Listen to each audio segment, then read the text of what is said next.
Il y a quelques temps dans une vidéo, je vous parlais d'un concept que j'avais appelé le relief émotionnel. Grâce aux commentaires de Booksté, c'est aujourd'hui que je vous fais cette vidéo. Donc si toi aussi tu as des idées de vidéos que tu aimerais que je fasse, n'hésite pas à me le demander en commentaire, ça va me faire plaisir de les réaliser.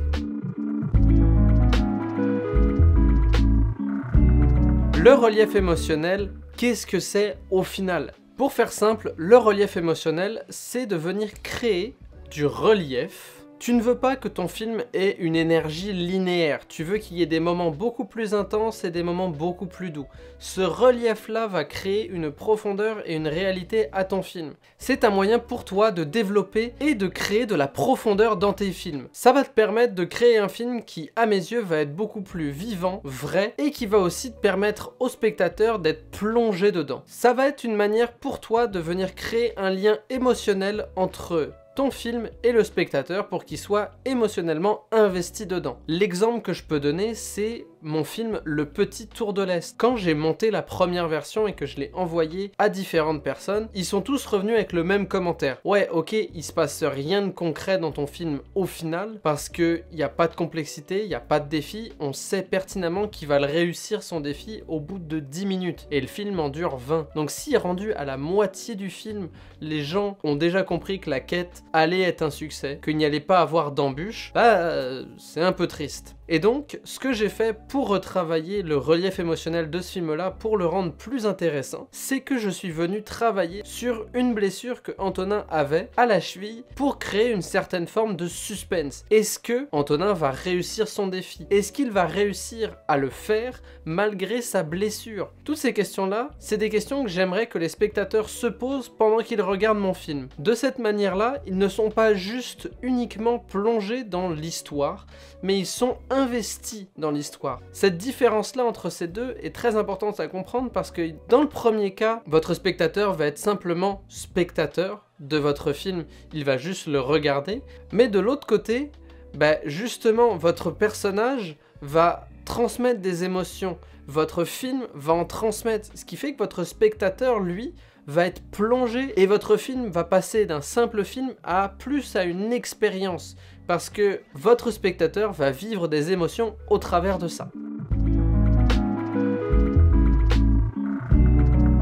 Maintenant, tu peux te poser la question de « Ok, mais comment en avoir dans ces films ?» Premièrement, le conseil que je peux vous donner, c'est n'essayez pas de le faker. Si vous faites du faux drama dans vos films juste pour le but de créer du relief émotionnel, ça va se sentir.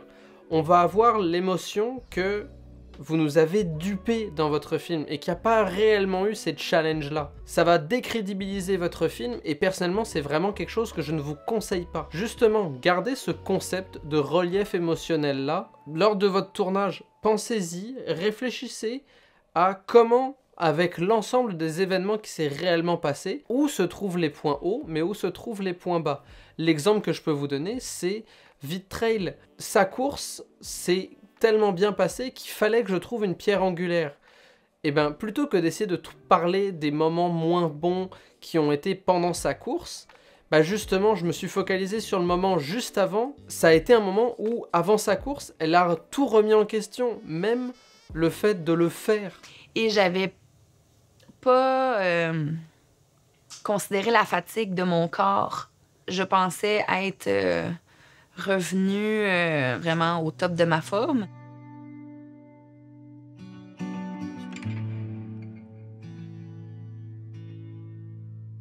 Hier, j'ai passé une super journée, comme je m'attendais à ce que ça soit de fun, d'amusement, que tout ce qu'on voit d'habitude, tu sais, des beaux paysages puis des beaux sourires.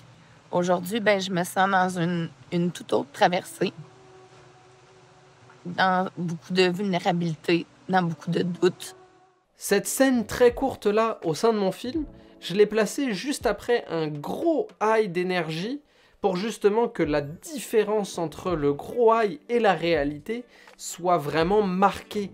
Ce qui va créer réellement un point de cassure au sein de mon film. Parce que on la voit, elle est en train de courir, elle est à fond et d'un coup, paf, le gros doute, l'ampleur du défi commence à apparaître devant ses yeux.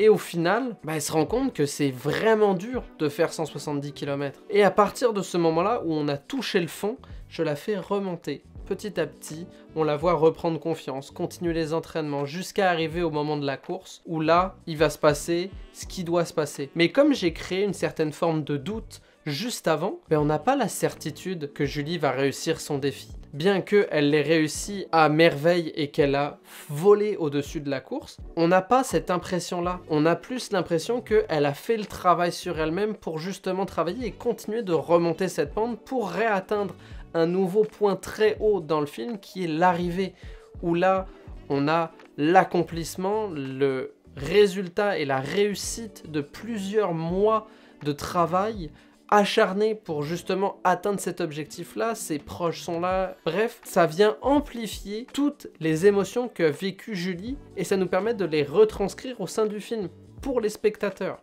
Ce relief-là que je suis venu créer entre les différents moments de mon film a permis d'investir les spectateurs dans mon film. Ça n'a pas besoin d'être aussi complexe que ça peut être juste du travail de votre montage, de garder certains plans plus longs, de retirer du design sonore ou de la musique pour créer un moment de silence qui va venir créer un moment de doute. Ou justement, à l'inverse, si vous voulez montrer quelque chose de positif, de justement accélérer votre montage, utiliser une musique plus dynamique, ce qui va vous permettre de créer une montée et donc d'amener les émotions qui vont avec.